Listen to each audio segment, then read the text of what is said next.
Hey, what's going on, everybody? It's Rich Perez welcoming y'all back once again into your weekly rundown. Join in with me as always, my brother from another, my co-host, all the way from the 305, Kayson Davis. How you doing, Kay? I'm doing great, brother. How you doing today? I'm doing good, man. Can't complain. You see the jersey up two up on the defending champs. So that's definitely got me feeling good. Can't complain, can't complain. Got a little scary there late in the fourth, but got to hold it down. And Sabrina Ionescu, I trust, man. Let's go ahead and get things started off with some NFL football. We're going to talk about the two New York teams. It's a New York state of mind, ladies and gentlemen. Jets and Giants fans tuned in on Thursday night and then again on Sunday afternoon to watch the Giants take on their NFC East rival foes, the Dallas Cowboys. The Jets took on the Denver Broncos. Both games ended up in a loss. So, since we had the Thursday night matchup first, we'll start off with that. That was a winnable game. That was a manageable, winnable game. Daniel Jones played about like the best he's ever going to play, which is, manageable. But when you can't put the ball into the end zone, you don't win. We saw some fantastic stuff. Malik Neighbors is doing his thing. Again, looks as advertised. Very scary moment there. He's got a concussion. We'll see if he's able to play this upcoming week. My biggest takeaway from that game, especially when you look at that Cowboys team, and by the way, I seen what everybody was saying. I did not compare Devin Singletary to King Henry or to Alvin Kamara. Okay, so let's pump the brakes there. What I did say was that there was a chunk or chink in the armor of the Dallas Cowboys, which is a run game. And going into that game, Devin Singletary was averaging 5 yards a carry. Now, they could not run the ball at all, but that wasn't even my biggest takeaway. My biggest takeaway was I think this team is a quarterback away, bro. Like I really do. If anybody else was quarterbacking that team, the Giants win that game. He can't throw the ball over 20 yards. It's atrocious.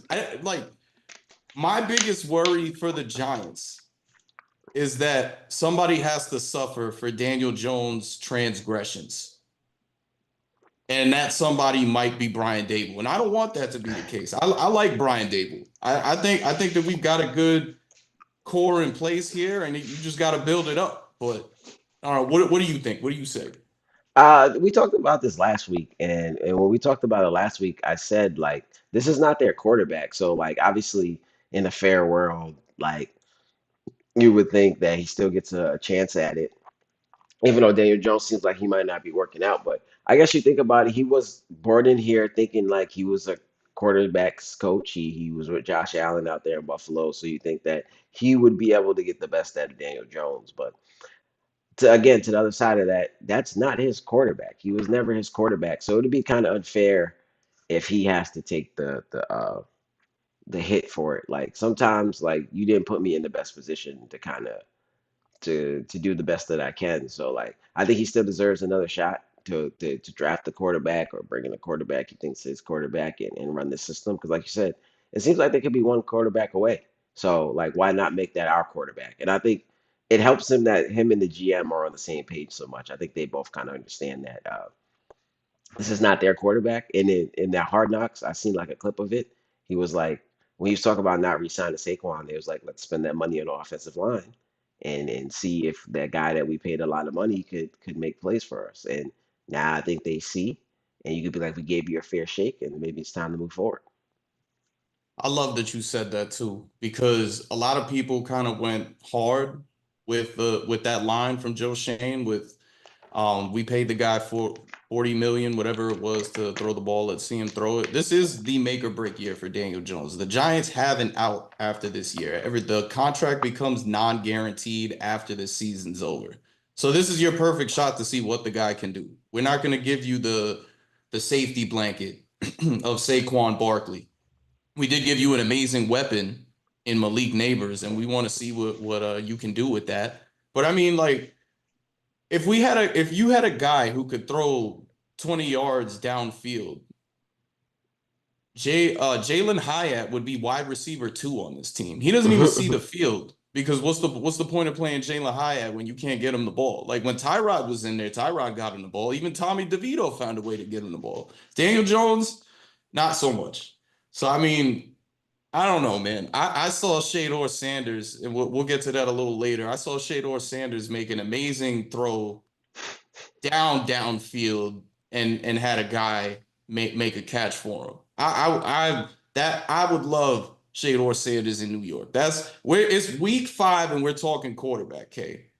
But yeah, but is that surprising? I think for a while now we've kind of been talking about this quarterback situation, and I think now again they have done all options. You had a good running back beside you. It's always been we didn't have an offensive line. We gave you an offensive line so you can throw the ball. If you can't throw the ball, then maybe it's just you. So I don't think it's too surprising. This has been an ongoing conversation before they even gave him that money. So we'll see how the rest of the season turns out. There's a lot of football left. A lot of things can change. So yeah, we'll see how it goes, man. Hopefully things turn around. For sure. On the other side of things, the New York Jets taking a loss to the Denver Broncos. Bo Nix started the game off with -7 yards, finished the game with 60 yards. The Jets did not score any touchdowns in that game, couldn't convert on anything at all. Just a poorly coached game by the Jets. Aaron Rodgers guy, Nathaniel Hackett, they're still standing by him.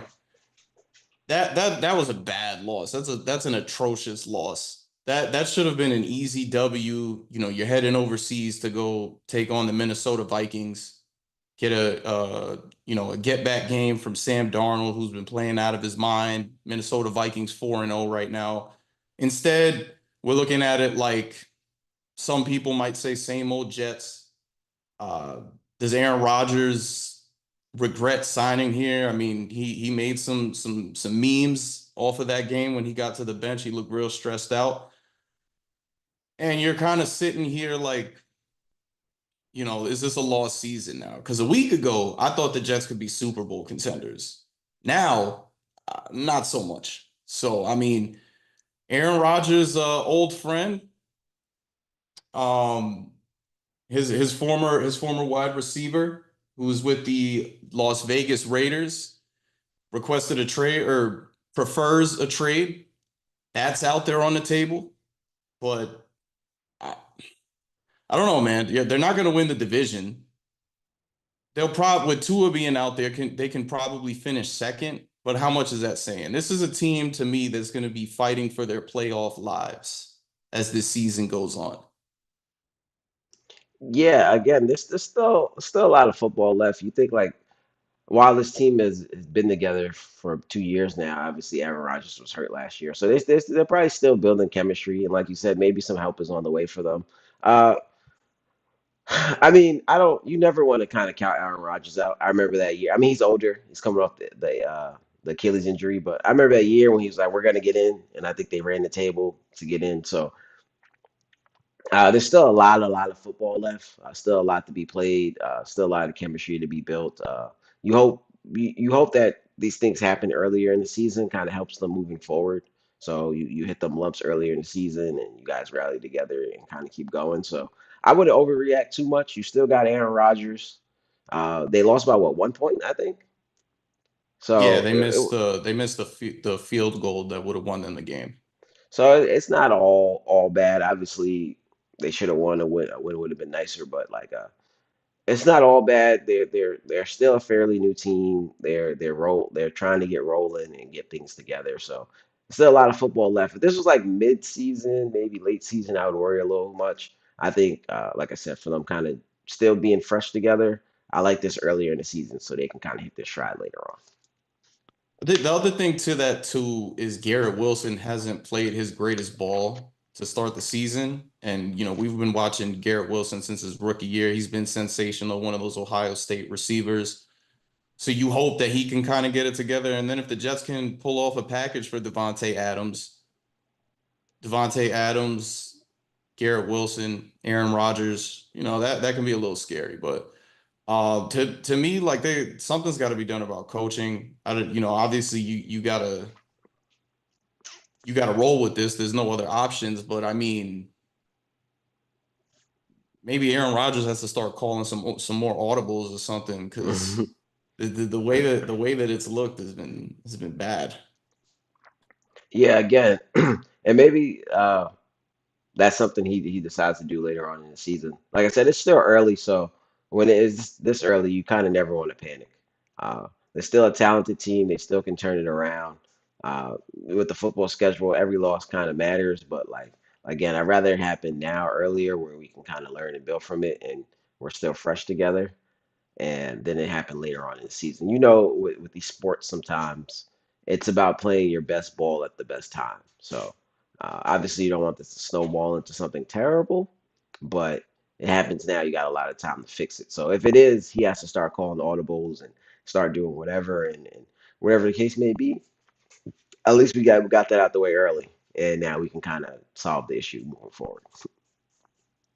Definitely gonna be something to watch. I mean, you got the when are they playing in London, I think, on Sunday morning. That's gonna be the one where you really see what's going on. I feel like the Minnesota Vikings kind of came back down to earth a little bit in that second half this past week, even though they still came away with the win against Green Bay. But let's see, that the Jets defense is still super solid. Just gotta kind of tighten things up on offense and work from there. But if they can kind of bounce back, then I'll change my tune. This is a knee-jerk reaction industry anyway. So we'll definitely wait on that one. Okay, last week we talked about Colorado. You know, how they got the start. They got blown out by Nebraska, come back against Baylor, get the amazing win, and they come in and they're playing against UCF, right? UCF had the number one rushing attack in the country coming into that game. Colorado has turned the Big 12 upside down on its heads. They completely eliminated UCF's rushing attack in that game. Looked phenomenal on offense. They're running the ball, doing a lot of things in that. Now they're 2-0 in conference play.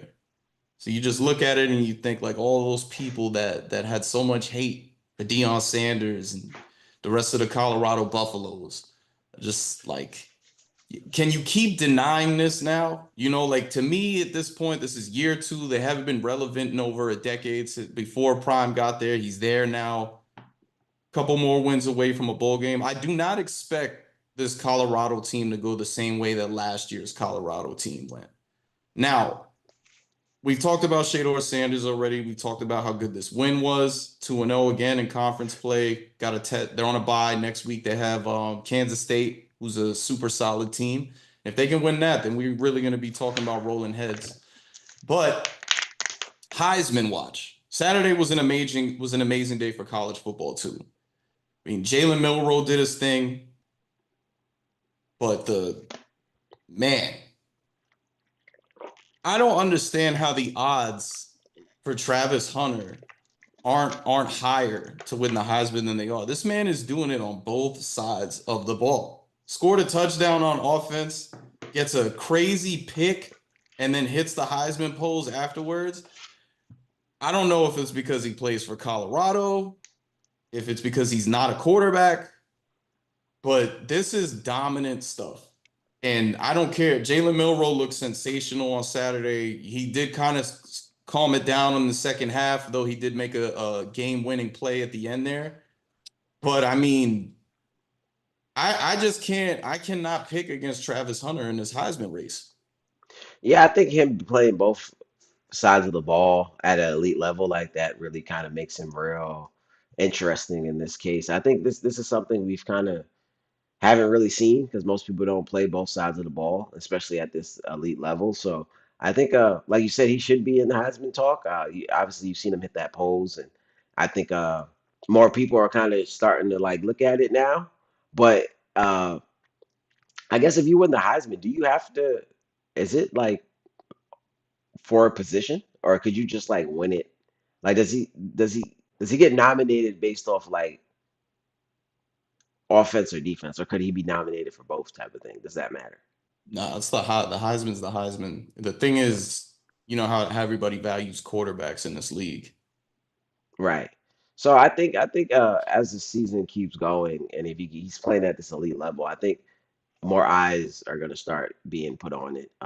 Again, I think this is something we've never, not would say never, but like it's something we don't see often. So I think that as time goes on, and obviously he's putting it out there, and the more it's out there and the conversation starts, I think he'll be put on it. Like you said, quarterbacks usually get a lot of the hype. So as time goes on and these numbers keep coming and the wins keep stacking up, I think you're gonna have to bring some attention to him. Yeah, I mean, we got Travis Hunter, Jalen Milroe, Ashton Genty, Cam I think Ward, is it. Cam Ward, who's also doing some amazing things right now. What a win! What a win on Friday. I guess the win is debatable, huh? Uh, That wasn't a catch. That game was like clear. That clearly was not a catch. I don't even know why people were. I saw some people talking about like, oh, the ACC saved their own hides to get the one of their own in the CFP. It's like, dude, do you really think the ACC is capable of something like this? Like, come on, come on. Anybody watching that who wasn't hating or a Virginia Tech fan can clearly look at that and say, game over, not a catch.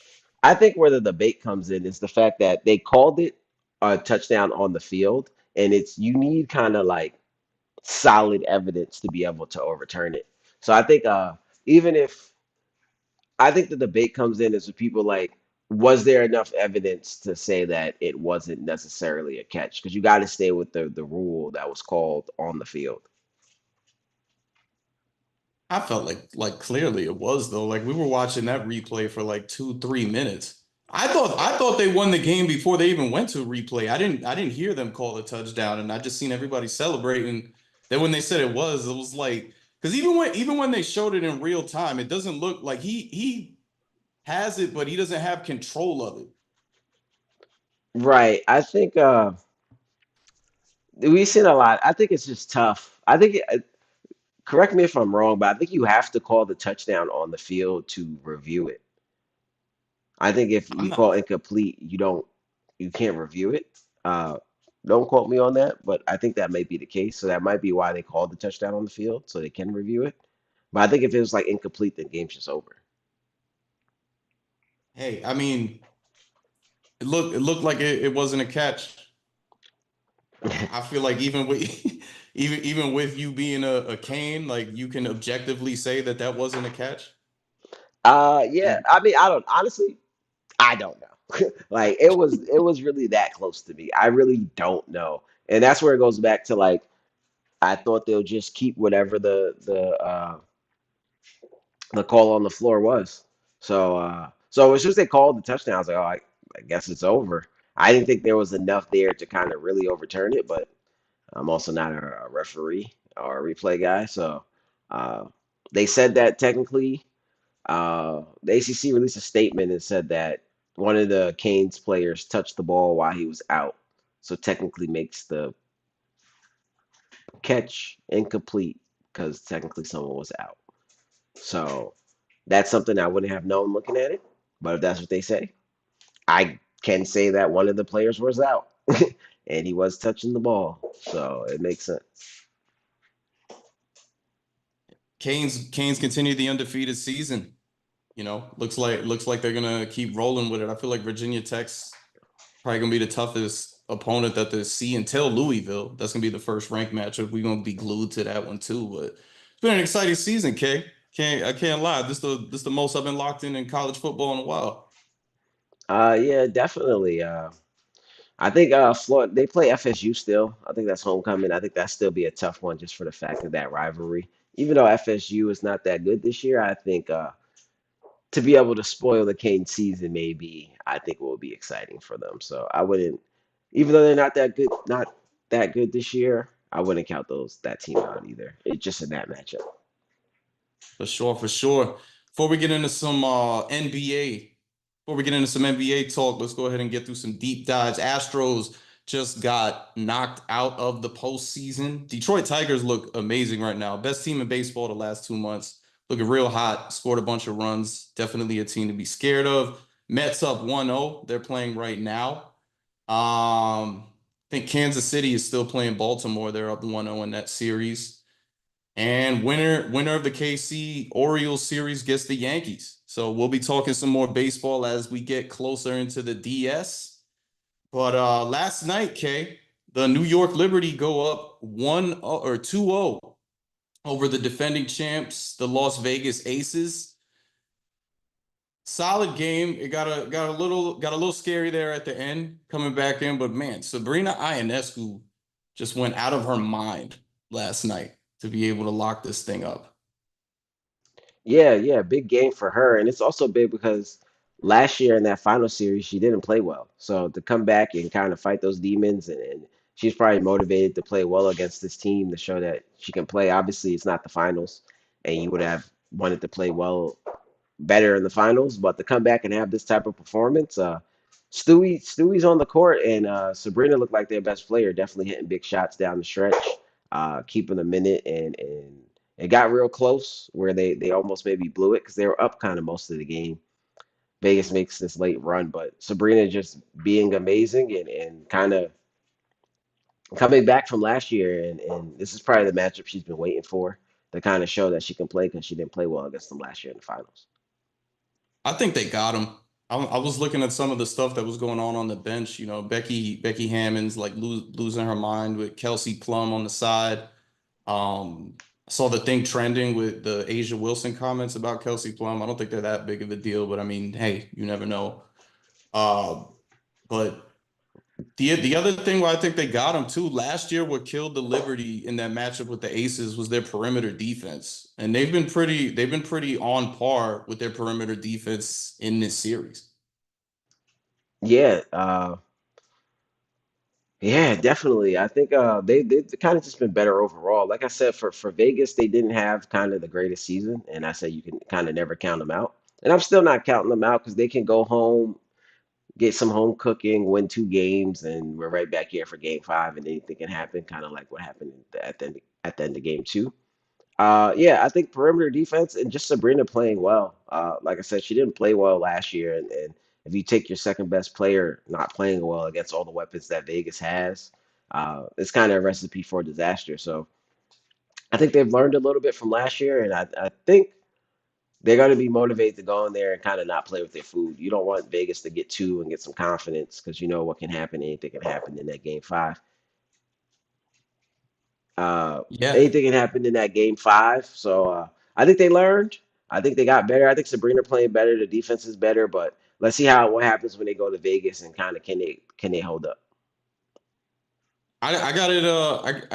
I think Vegas takes game 3 and feel like New York closes it out in a tight game 4 to go to the finals. I definitely think Vegas gets 1. So I think it's gonna end the same way, 3-1. But I don't know if it's game 3 or game 4, but I think Vegas gets 1. I don't think they'll get swept. So they get one of these games in Vegas, and I think New York kind of buckles back down and finishes it.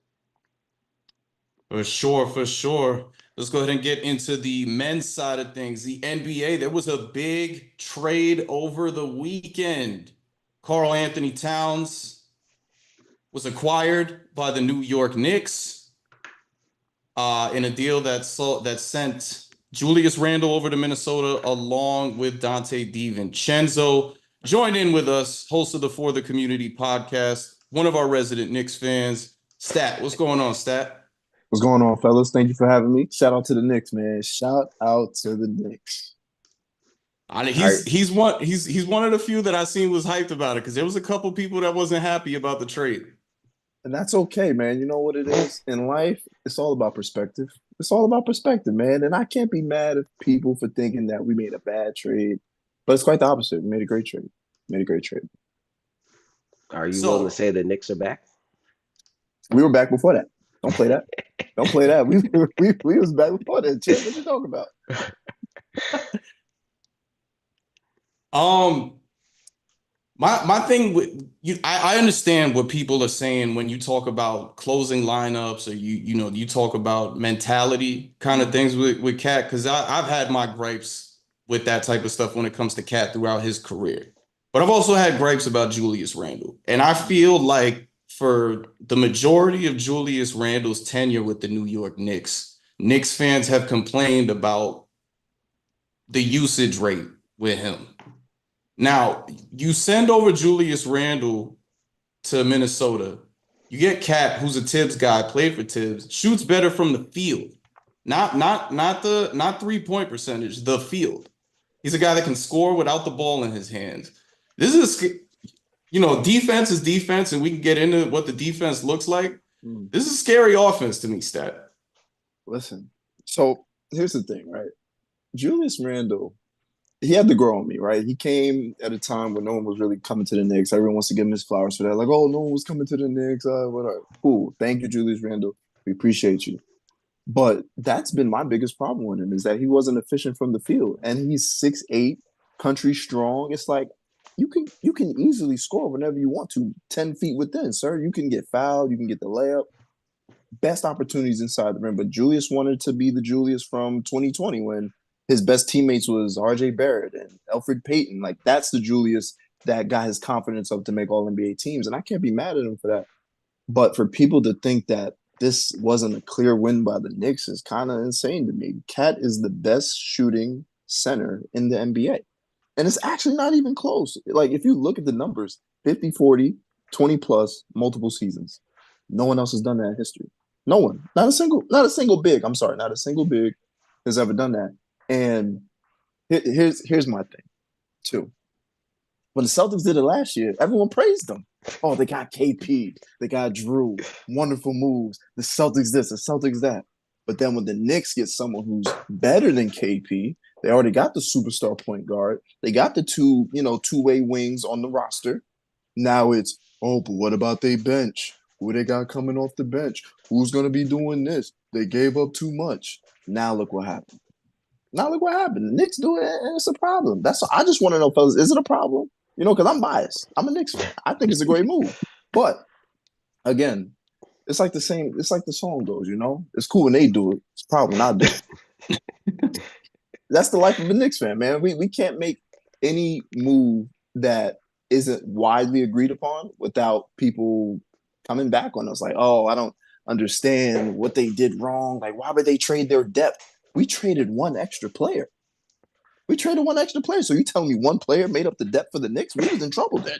That's what I'm hearing. We heard Dante's gone, Julius is gone, depth questions for the Knicks. It's like, well, he was a 6'4" shooting guard. Deuce is here.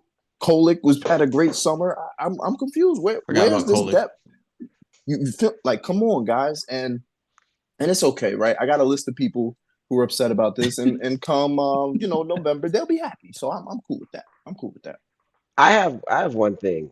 Uh, Mm-hmm. the thing is, a lot of people that's upset are Knicks fans. This it's like your own people attacking you at this point. It's friendly fire. It's definitely friendly fire, and it's friendly fire because of two things. One, Julius is actually growing on people. It took a little bit, but people like his toughness and all that good stuff. And two, it's the what has Cat shown recently that's given people the whole like, why would we do this? This doesn't make any sense. Mitchell Robinson's out to probably January. January. So that means Jericho Sims or Precious Achua was going to be our biggest threat at the center position, which means 4-on-5 basketball. That's what that means on offense. It's 4-on-5. So with that being said, we gave up, I guess, some defense in Randall. I don't think so because Cat averages more blocks and steals over his course of his career than Julius. So I can't even confidently say that.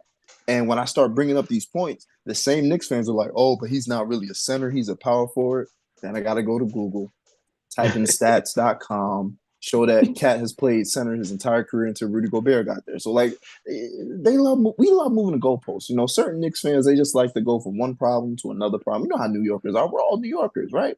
If the traffic ain't giving us a headache, it's the people cutting us off in the line in the grocery store. If it ain't that, it's the weather outside is terrible. Like we be complaining, and that's okay. That's what we do. That's what we know to do as New York. We complain about something. Is you think some of it's some PTSD? Some Knicks fans just got Well, PTSD I from don't like to old tell people to trades. visit the lady in the chair, but you know, if I was able to feel complied to say that, I would say that. Yeah, they do because listen, I get it. Been a Knicks fan like I would say consciously since about 2001. So I started really when we was really in the trenches. So I can understand, you know, the Stephon Marbury's, the Steve Francis trades, the Jack, what's his name? Oh no, Michael Doliak. We've had some crazy names play for our team through the years. Kurt Thomas, Othello Harrington. We've had some scrubs. Don't get me wrong, but it's not that time of the year no more. It's not. This is the Knicks time of the century. Like we actually have a team that is getting headlines for making a trade for an All NBA player. You guys realize that the Knicks are being questioned for trading for an All NBA player. And this is the first time I'm gonna say um that is so we have a mutual friend. That's how we know each other, Rashad. Absolutely. Rashad has brought up something for years and it's been against me, but now I'm gonna use it against him and other As people. you should. Rent free, Knicks living rent free in other people's heads. Right? It's almost like the Dallas Cowboys kind of thing. Like, Chill. Come on, well, no, come no, on, brother. no, no, no, no, Come on no. now. Come on I now. don't, no. Because All right, cool. the like Knicks, you know what I'm saying? But like Dallas Cowboys traded for Amari Cooper a bunch of years ago. At the time, good deal. A lot of people went against it though, right? But good deal. Knicks trade for a multi-time All-Star, one of the best bigs in the league. Like I said earlier, can shoot the three, can score without the ball in his hands. And we're talking about what did we do? But like I would have loved to see the Nova Knicks, right? I think we all would have loved to see the Nova Knicks. But Karl Anthony Towns and Jalen Brunson is a pretty good. It's a pretty good consolation prize, right, That's good. fellas? Like, That's good. That's good basketball. And it's not that you're not getting to see the Villanova. See, this is the thing too. And I'm glad that you guys have me on because this is the first podcast I've been on since the Knicks have gotten Jalen Brunson, Josh Hart, Mikal Bridges in one setting. I have a tweet from 2018 that told the Knicks to draft Jalen Brunson. this is true. Verbatim, draft Jalen Brunson. We already missed out on Josh Hart. Get back into the first round, use the ninth pick for Mikal Bridges, and trade our second round picks to get Jalen Brunson with the last pick of the first round. I said all this. So thank you, fellas, for finally giving me the platform to express that because I feel very good about manifesting this team. That being said, the Villanova team, Dante was coming off the bench, right? And he would close out games. That's cool. You know, that's cool and all. But let's be very clear. OG Anunoby or Dante DiVincenzo, which one would you rather have on the floor in the fourth quarter? OG. Okay. So that's what we have now. We have Jalen Brunson, Mikal Bridges, OG Anunoby, Cat, and Josh Hart. That's it. That's the I don't see how that's not a lineup that keeps defenses up at night because Josh Hart proved in the playoffs you can't always leave him open. Sure, you can that could be the last person you rotate to, but OG dunked on Joel Embiid, so clearly he has the manpower and the confidence to go in amongst the trees and dunk. Mikal Bridges was an NBA Finals wing player not too long ago.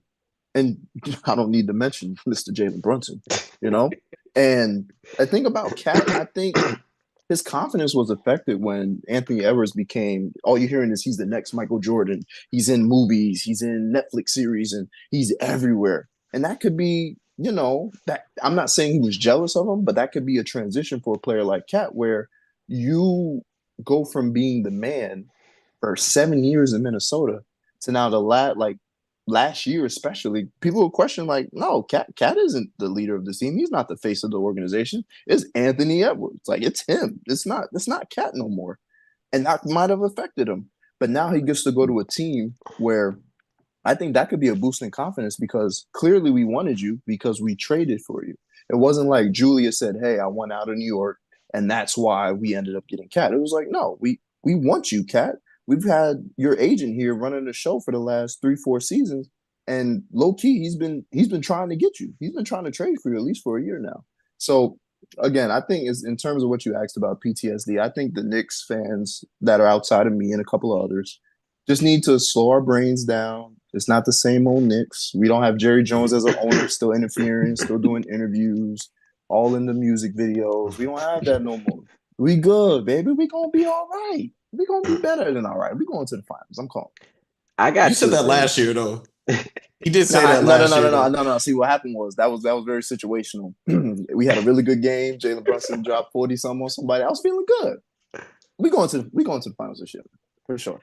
I For have sure. two things. I think Randall, as much as Knicks fans love Randall, I Mm, think it was going to be a tough situation kind of putting him back into that rotation. I think yeah, when you go out as the number one option and you mm, come back as the number two option, it kind of would have been tough. I think Cat fits it a little better because he doesn't yeah, necessarily need the ball in his hand. Kind of like what you were saying earlier about Randall wanting to shoot a whole bunch of threes and have the ball in his hand. Cat's mm, gonna play that pick and pop. He's gonna get a lot of buckets like that kind of. So there's not gonna be as much plays need to be run for Cat. Cat could he right. could sit in the corner and hit that three. He can obviously play the pick and roll game, a couple post ups here and there. So he kind of fits kind of what you guys are trying to do, I think, moving forward more. I think Randall just would have had the ball too much where you're like taking it out of Brunson's hand and then Mm, giving it to Randall. And then again, Mitch is hurt. So you guys had no center really. Now that you're running Randall at the center, it's kind of like you needed a center. And then obviously you get Mitch back. Now you got two centers. So you needed a center anyway. yeah, no, exactly. And I think with that, people don't realize the biggest problem I have with Julius was his basketball IQ. And when you play outside of your position, that's what you have to tap into the most as a former basketball player. You can't go from playing shot creating power forward, which he was in 2020, to now playing, pick and pop center, not powerful center. Like you are the biggest person on the court. Yeah, OG can take some switch offs and you guys can pass off the defenders. Depending on what the matchup is, you guys can always switch off. But for the most part, Julius Randle at 6'8", 245, you are our center. And I don't think that was ever going to work outside of maybe like closing out a game if our offense is struggling, maybe. But again, you have to have the discipline as an IQ to realize that, you know what? I have to now fit differently into this team. He still could have averaged 18, 10, and 5 or 6 this season easily in his sleep even. But my biggest problem is that Julius never adapted to that part of the game. Like even when Brunson was having his coming out party the previous season, not last season, but the one before that, you saw Julius was still having his moments of like jab step, pump, jab step, and now everyone's just kind of spaced out in the corner. And I love Jalen Brunson, but he's not a spot up shooter. He can hit them, obviously. He's a good shooter, but that's not his game. His game isn't catching it off a Julius kick and splashing it. That's not him. Like so, you can't have too many players like that on the team, which is why we traded RJ and eventually why we just traded Randall too. See, this is what I was trying to tell Rashad the night of the trade. He's not But reasonable. He's emotional right thank now. you, He's thank emotional you, right now. thank He's you. emotional. He's very He doesn't emotional. like And the it's okay, trade. Shaw. We love you, man. No. We do love Rashad. No, he hates it. I have a text message in a group chat that says he hates he's not happy about it. He was not happy about it. And I Yeah. know that you're in that Knicks group chat with him, so I'm sure that you and maybe some other people was going back and forth with him when He, because I know for a fact, without actually knowing that he went and said the same thing in there. he wasn't as vulnerable with us, right? He might have felt more comfortable in your group chat. He just kind of said like, I'm not really feeling the trade, guys. He wasn't as adamant as he might have been in yours. But I mean, like I said, we've had a couple of people. I think we were kind of evenly split in the chat. Everyone just kept bringing up the fact that we had to give up Dante, and like, well, the second apron, the new CBA, a lot of these things are going to happen where we had to sign and trade 3 guys that were not going to make the team in order to complete the trade in the first place. So teams are making adjustments, and the fans, y'all going to make adjustments too, man. Like we had to give to get. I think Dante and Julius, especially with Dante going from starting shooting guard to backup.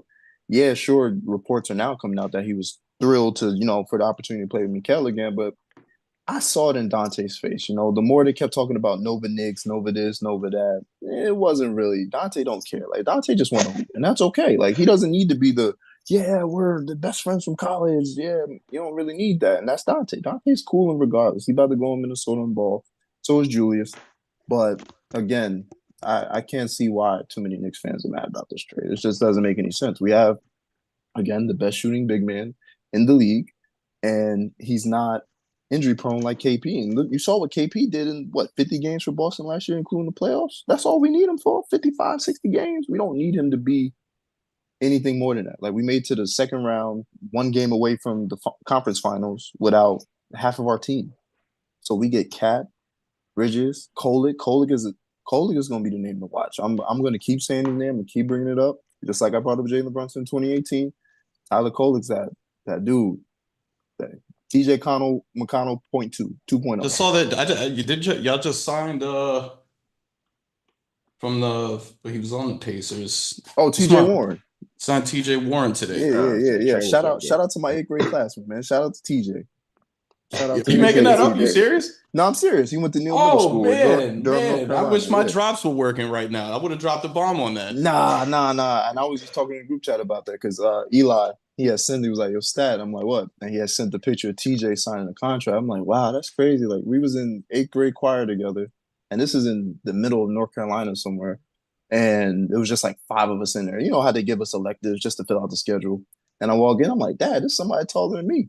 And he's like, yo, how long you been here? I'm like, I just got here. He's like, I just got here too. And he used to get pulled out of class just to dunk because he's in 8th grade and people didn't really see that. So he used to get pulled out of class for all types of crazy stuff, dunking, playing pickup games against coaches. But yeah, TJ Warren to the Knicks, man. I've been calling for that too. Shout out to us, man. We making good moves. Questions from the chat. Who is now the second option on the New York Knicks? Kay is in the chat right now saying that it's Cat. I have, is that B Hodge? Got somebody in here saying that Mikhail's the second option on his team. Incorrect. According to you, Stat, who is the second option on his Anyone team? who's saying anything other than Carl Anthony Towns of New Jersey is absolutely incorrect. It's Carl. Carl is the second option. It's clear. We don't need to have this debate all through training camp. Let's not take this to Twitter. Let's not take this to Instagram. It's Carl Anthony Towns. Now, third option, that's a better question. Third option, whoever's hot that game, you know, whether it be OG, whether it be Mikal, whoever's got the mismatch, because the only team in the league who can match up with us in terms of like height and strength and athleticism is the Celtics. Maybe the Lakers a little bit because of Jared Vanderbilt, but he's still hurt. So, third option would be the better question, but Cat's definitely second. I think Mikel's the third option. Maybe I haven't watched a lot of OG, but I think Mikel, from what we at least seen in Brooklyn, he could get his own shot. So that's someone I think would be. Mikhail's about to go crazy. I really feel like Mikhail's the last time Mikhail was on a team this good was before he got to Brooklyn. And was able to be the key piece of that trade to Brooklyn. Like he was the one the Nets insisted on. They're like, we don't want this trade to happen unless we get Mikal. And now he gets to play with less pressure. Think about it in a way of like going from look at Bridges' profile. He doesn't have the outstanding personality like, you know, the Ant Edwards and, you know, the main option for teams. He gets to now sit back and take advantage of probably the third best defender on the floor, maybe fourth best at best. Yeah. He was just averaging 20 in Brooklyn as the number one option. So it's like, that's a dream come true. If I'm a player like Mikal, who I know my game is, obviously he's better than just a standstill knockdown shooter. But it's like, hey, people were questioning our depth. Let's say this is how the game flow goes. There's 7 minutes left in the first. Nah, let's do 5 minutes. 5 minutes left in the first. Get Brunson out of there. Get OG out of there. And maybe Josh Hart. Let Bridges, Kolick, Cat, Precious, and Deuce McBride. That's still a lineup that can close out a quarter easily. Because then you got Cat being number one, and then you got Bridges, who was just the number one, as now the number 2 option in that lineup. And you got the defense of McBride, you got Precious, and then you got the playmaking of Tyler Kolick. Again, I'm not going to stop saying his name, Tyler Kolick. This team to me is going to solidify Tom Thibodeau's legacy as a coach. I think that this team is probably the most talented team. Not probably. This is the most talented team he's ever coached in his career. Better than the Minnesota Timberwolves that he had. Better than the Chicago Bulls with Derrick Rose. I really do feel that I way. think it's closer though. I think it's close only because Luol Deng was better than what he got credit for. Carlos Boozer was a perennial all-star before Tibbs ruined him, and you still had Derrick Rose, who was Hall of Fame bound. But yeah, no, I wouldn't argue with that. People call me crazy because I'm a Knicks fan and saying that, but I like that take. That's a good take. That Bulls I team don't was like the pretty good, fact that it's man. They Tibbs were a though. 1 seed. They were Yeah, they were a one I think on seed. paper right Yeah, now, this Knicks team yeah. is probably definitely more talented down the line. I think that Bulls team's probably top heavy with D Rose. That's true. And Um, we could shoot better. We shoot way better. Just that's the naturally league because now. where the league is. Yeah, yeah, yeah, just Yeah, because of the league. everyone But shoots Jakeem better. Noah and Carlos Boozer taking threes. I can't see that. Yo, yo, yo, yo, yo. All right, nah, I'm glad I needed to have another basketball mind on here for this since you want to bring up Noah. Uh, We've had a thing on this Jesus show Christ. for like 2 years where Kay just doesn't want to give Joakim Noah the credit he deserves. We're not why talking about not? Knicks Noah. We're not talking Yeah, about yeah, Knicks yeah. No, no, Noah. no. Yeah, no, no. Chicago Bulls Joakim Noah was a problem. Yeah, Listen. I give absolutely. Noah his credit, but they're talking about Noah like an MVP candidate. He was never that. He was. I'm not making that up. I'm literally uh, go back and look it one up. one of I'm those not years he making that was though. up. One of those years he I was. He mean, he was the finished top 5 in voting. I think he was number 5, but like he was never like a real he was never gonna solid win it. MVP. He Yeah, wasn't the MVP. he He was never wasn't the Yeah. gonna MVP.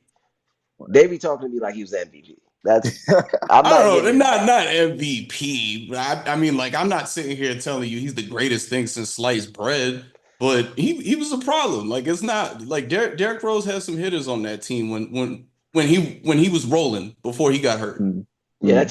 the team was talented. I give Noah his credit, but y'all talking to me about top 5 MVP, all that type of stuff. I'm not going that far.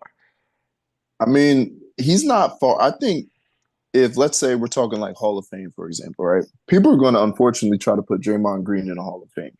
Granted, I It's don't think happening. I I yeah, agree with you, but it's Maybe. happening. yeah, it's happening, right? And outside of shooting, Jakeem Noah is the better player of the two because he Honestly, could pass. Like his passing was completely underrated when he came to the Knicks, and he was backdoor cuts and because he's not going to shoot, so he's literally just reading the floor and he's making the right pass every single time. He averaged like 3.5, 4 assists for someone who didn't bring the ball up and they weren't running plays through him. He had a lot of assists, and we already know what he gave on the defensive end. And I think just his tenacity too, like that's not to be understated. Dennis Rodman made it to the Hall of Fame based off tenacity. But to say Jakeem Noah, I mean, yes, he had that MVP voting situation that happened, but who would you rather have, Cat or Jakeem Noah? That's Jakeem. Like you're not going to take Jakeem Noah. You're going to take Cat 9 times out of 10. Tibbs is going to take Jakeem Noah 10 times out of 10, but that's Tibbs. And to go back to your point about this being, something that makes or breaks Tibbs' legacy, it's well No, not documented. break. I don't think it'll break. I think he's Okay, he's a great coach regardless, but I think like this will kind of like solidify him because let me okay. put this out here that I think this Knicks team is capable of finishing off as a 1 seed. Oh yeah, I think we will. I uh, think I think it'll come down to the end, but I think we will. I and even that's they kind of got to win it. Fitting as the 1 seed is not as impressive because you're the 2 seed last year. You figure That's true. Boston's probably going That's to true. coast through this season, so they're probably not going to go for the 1 seed. So you could finish off as the 1 seed and be like, I think Yeah. they kind of gotta, like I said, it's good on paper. We gotta see it. I guess hindsight being 2020, we seen what the Bulls were. Mm. So I think, like off the top of my head, like I said on paper, the Knicks are obviously the more talented, better team. But they could fliff. They could like turn out terribly. And I don't see then it we're though. having Do this you really see conversation in a it? year. I mean, we've seen other super teams get together And and it just this not work Don't isn't out. give that us the though. This super isn't team that. title, man. These Come guys have all on, played man. together. They all haven't played together. There's 3 that have played together. I feel like catch is a lot. Like Jalen Brunson this whole year. This has been the year of Jalen Brunson between on court play and off court. He has shown Mm. us nothing but he's a baller. He's one of the most unselfish guys you'll ever meet. Absolutely.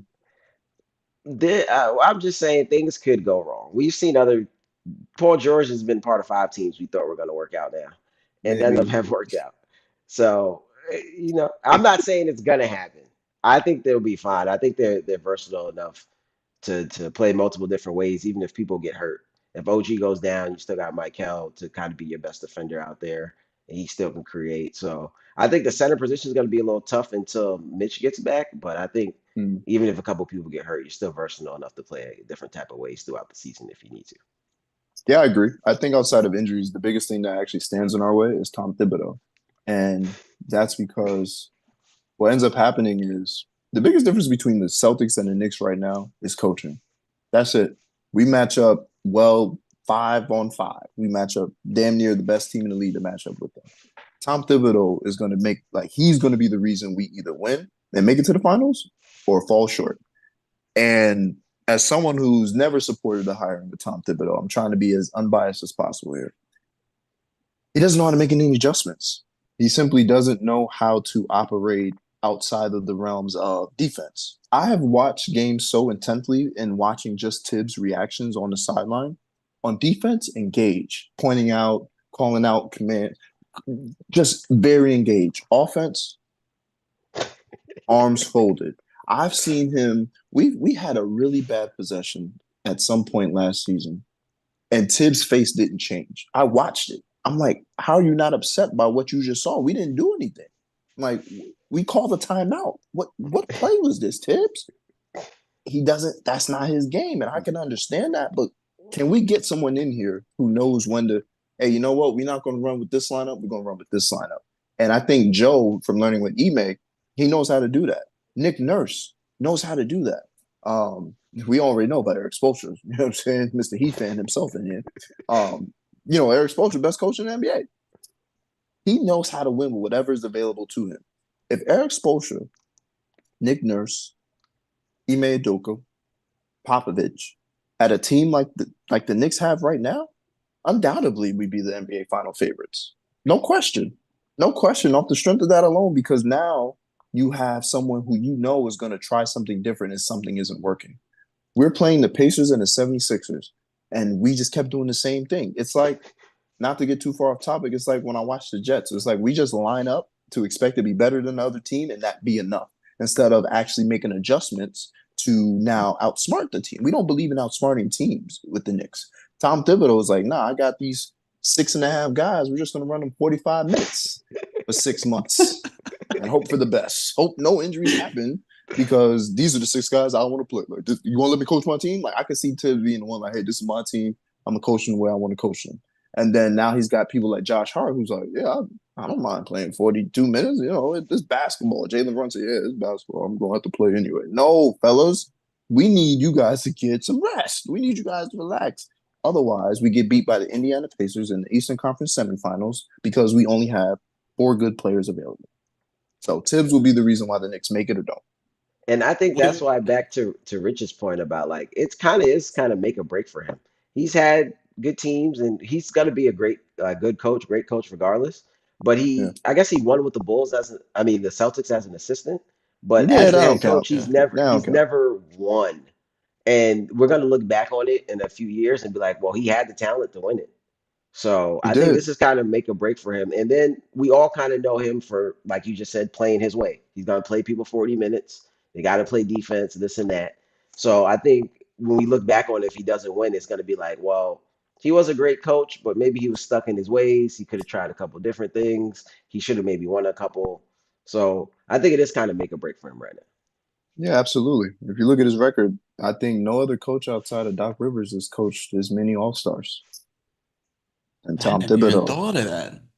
like, Jesus look Christ. at it. I've been We giving give Doc all Doc, this weight. Yo, we is give Doc all this burn, but Tibbs done had Wiggins, Cat, Jimmy, Derek. Like he's had some guys. Like he's had some guys. He's hey, had some Is guys. Meech in the chat? I don't think Meach is here. Oh my God. It's Is been a Meech a minute. Knicks fan? I don't think so. I gotta talk to Meech. We gotta get Meech on the show. Now. I need him to lighten up on Doc a little bit after listening to that. I didn't Yeah, even man. realize that. Tibbs done has some talent. He's had some teams, and when people ask me about, why don't you like Tibbs? Why don't you like Tibbs? I'm like, well, I'm looking at, and here's the main reason too. The Knicks have had Cam Reddish. We've had some other young guys, but Cam Reddish is being the one that stands out the most. Our young guys don't get better under Tibbs. No one, in fact, gets better under Tom Thibodeau. Jimmy Butler got better, but that was because apparently he was a madman since college. So that was his own work. That was his own business. Hey, But Meech outside is of in that, the chat. Meech is in the chat. listen, Tibbs is he's not going to develop guys. Like anybody who was young since Tom Thibodeau has came to the Knicks has been shipped out just easily. Like it doesn't because they don't get better. The only person people want me to give him credit for is Deuce McBride, but Deuce McBride came from a great program in West Virginia. I'm not giving that to Tibbs. Like he's working on his game in offseason. And that's something that he has a long track record of. Wiggins, the minute Wiggins left Minnesota and Tom Thibodeau, he became an NBA champion, a key piece to the Warriors. That's not a coincidence. That's coaching. That's what that is. You send Andrew Wiggins to Eric Spoelstra, you tell me he's not going to be a perennial all-star for the rest of his career. You'd be Of lying. course. Of Send him to course. San Antonio, same thing. Send him to Nick Nurse. Nick Nurse gave Kelly Oubre was giving us all types of problems, but Kelly Oubre has been on like 5 teams in the last 6 years. So it wasn't until he got with a coach where it was like, okay, this is how you develop a talent. Like this is how players get better because they're playing in a system. They're learning how to play the game. My And bad. under The chat is live right oh now yeah, off yeah, of no, off do of there. off of what you're saying. B Hodge, I can't give you that. Brunson was who he was before he got to Tibbs. Brunson was going to ball out regardless of if Yeah, he was a 1,000%. Tibbs guy or not. I'm not He won a series in Dallas by himself while Luka was hurt. yeah. I mean he said Randall. quickly, Mitch, because he's talking more young talent. I feel like some of the older Did they talent, have I Mitch? see. Did y'all have Mitch before Tibbs though? Yeah, we had Mitch for years, I and remember and Tibbs. I remember Mitch coming out being a pretty solid player, like his first couple years in the league too. Like the development was there. no, everything was there. The only thing Mitch needed was some weight, and even that he put on too much weight, and that's why he's been getting injured more. But that's neither here nor there. With So what Mitch, about quickly? quickly, I mean, he was supposed to be him and Tyrese Maxey were neck and neck. So I think they were only 2 picks apart too. So there wasn't much that separated the two. So you tell me what's the difference between Tyrese Maxey and Emmanuel Quickly? Their game is exactly the same. Exactly the same. They got the quick shifty moves. They're fast. They got the jumper off the dribble. They got the same exact game. So why is it that Tyrese Maxey is able to lead a team like he did while Joel Embiid was out, and Emmanuel Quickly he couldn't even bite the starting lineup because he played defense. Tibbs loved him. He just couldn't. It was just something about that shot selection, right? Was Just he something about behind? that. Was he behind Brunson that whole time? No, because he's not a point guard. He's a shooting guard. You could put these guys who are like 6'3", who can shoot and pass off the dribble. Sure, I can pass off the dribble. Doesn't make me a point guard. Like he's not a point guard. Jalen I think. Brunson is more of a point guard, but in terms of Emmanuel Quickly, he came in the game as Brunson's backup. But he was they did much better when he was playing shooting guard though. I think in that case, just to compare those two, I think Maxey's in Philly where the ball's kind of put in his hand. He can kind of just go wild. I mean, he has Embiid, but Embiid's not a guard that's really taking away from him. I think quickly, if you come in playing with Brunson, it kind of takes away from your game a little bit. Like A little bit, he's okay. not having the ball in his hand as much. He kind of gotta. I mean, like you say, he can probably play the two, but if I'm in Philly and I got the ball in my hand all day, I'm kind of going. I can kind of maybe make a little more mistakes. If Brunson's here, it's kind of like, hey, I might have a quick leash with you. That's true. I mean, but look what he did in Toronto. He didn't do much different. It's not, but Toronto, they didn't play much better with them. Like when you have a player like that, either the team goes as you go, or it's just like you're gonna get your numbers regardless. And that's what Quickly was doing with us, and that's what he's doing in Toronto. But I mean, if you want to give Tibbs Quickly, I suppose. But all he ever needed was minutes. He plays the same way he played in college. That's it. There's nothing You wouldn't different. give Jimmy. You wouldn't give Jimmy to Absolutely Tibbs. not. No. Jimmy was a madman. He was literally a Jimmy. mad scientist. They've been saying Oh, this but for he was with Tibbs in His first two Chicago. stops. Well, he was with Tibbs in Chicago. He came in the league with Tibbs. mhm. And I think I that can't even team. hold you. I I don't think it's remember that who his team. coach That was. team was just even when you hear Jimmy talk about that team was just kind of like they were kind of just tough. he came into like a Yeah, tough team, and I think yeah, that kind of shaped him moving forward. But I mean, you could say some of that is Tibbs too. And I want to get yeah. back to before we continue with this because Yeah. Meach has just touched on it. Tibbs, not Doc. I don't know if you was here when Stat was going off, but Tibbs Tibbs' career is very similar to Doc. Meach, do we cut back on the Doc slander, or do we bring Tibbs up with slander comparable to Doc? I need to know these things. Well, you didn't give him the fact that Tibbs has coached as many All Stars as Doc Rivers. I think that's what sparked this. That is what sparked it. I didn't know that. And that's I feel like if we're gonna be Now fair, he's not as now. Granted, let me add some context to that. Now Doc has coached more Hall of Famers, right? But in terms of All Star appearances, it's maybe three more than Tibbs, maybe three or four. I will give him the further context of that stat, but it's not enough to be like, well, if we're going to give Doc slander, we should be giving Tibbs slander too because he's had the material, like he's had the things to win. He's had the I things to win. that I Minnesota team with all his former players and Cat and Wiggins was pretty loaded. I can't lie. Derrick Rose off the bench, he dropped 50 that year. Like Did. clearly he can still ball. He can play basketball. He's scoring 50 off the bench. So let me listen. I I'm not think it saying looks. to I'm sorry. now you good. Now go ahead. Now, I think it looks better for Tibbs because he wasn't out there blowing 3-1 leads. Doc's look so It's also bad true. because It's also he's true. It's he's also true. blowing Yeah, it's them very 3-1 true. Yeah, leads you're right. like that. You're right. That's You're killing right. Doc. He's in every Doc, yeah, spot where he's is been. Doc? He's still at ESPN. He get a No, new job yet? Now he's the he's still head coach of the Milwaukee. Bucks. He's Oh, still that's right. I okay. thought So they let's fired go him. there because Oh man. you talked about coaching.